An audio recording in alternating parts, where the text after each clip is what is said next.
Badawi, il est avec nous en plateau. Bonjour Renaud. Bonjour Alix. Alors, Bonjour, le Premier ministre sera face à la presse, ce sera demain. Oui, c'est l'information publiée hier par le cabinet du chef du gouvernement et reprise par l'ensemble de la presse nationale de ce jour.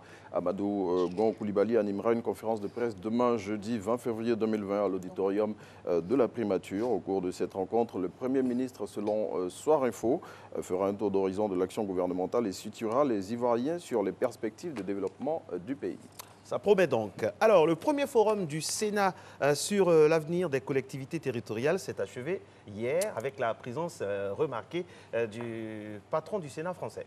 Oui, vous l'avez dit Marco, cette activité qui a duré 2 jours et qui s'est tenue à la Fondation Félix Houphouët-Boigny de Yamoussoukro avec pour thème central la représentation des collectivités face aux défis de la décentralisation a formulé des recommandations et des résolutions inscrites dans un document cadre appelé l'agenda de Yamoussoukro pour l'avenir. Et on continue de parler de ce premier forum du Sénat des collectivités territoriales.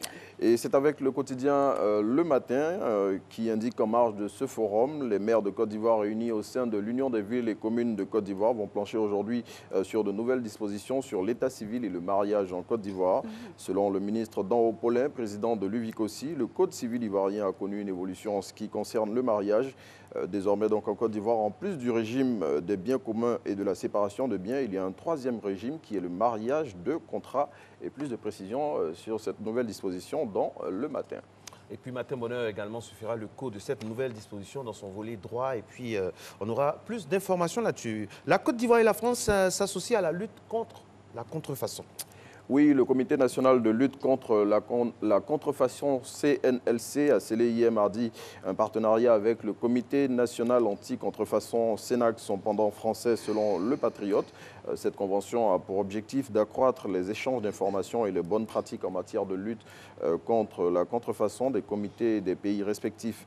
Et pour Souleymane Diarrassouba, ministre du Commerce et de l'Industrie qui a pris part à cette activité, ce partenariat contribuera à donner un nouvel élan dans la lutte contre ce phénomène.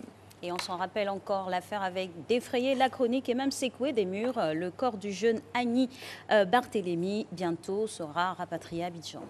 Oui, et son père s'est envolé hier pour la France où il va prendre part à la mise en bière et à l'arrivée du corps de son fils ici à Abidjan. Et il a été reçu par le ministre des Transports avant son départ pour la France. Et le représentant du gouvernement a donné l'assurance de l'État de Côte d'Ivoire à veiller à ce que l'inhumation, le retour et l'inhumation du jeune Annie Guibaï Barthélémy se fassent dans de très très bonnes conditions. On parle du stade maintenant ou on va avec Léna? C'est le stade maintenant. Oui. C'est le stade. Alors, ça tombe bien. Voilà, petit réglage. Le stade Robert Chanroux reprend du service ce samedi. Vous voulez dire le stade de Robert Champro de Marcory qui... C'est Chanroux, c'est un nom. Ah, ok. C'est Chanroux, on nous a toujours habitués à ce nom. C'est Robert Chanroux. C'est vous qui êtes dans le vrai alors. Donc le stade, je vais corriger en même temps, Robert Chanroux va reprendre du service ce samedi.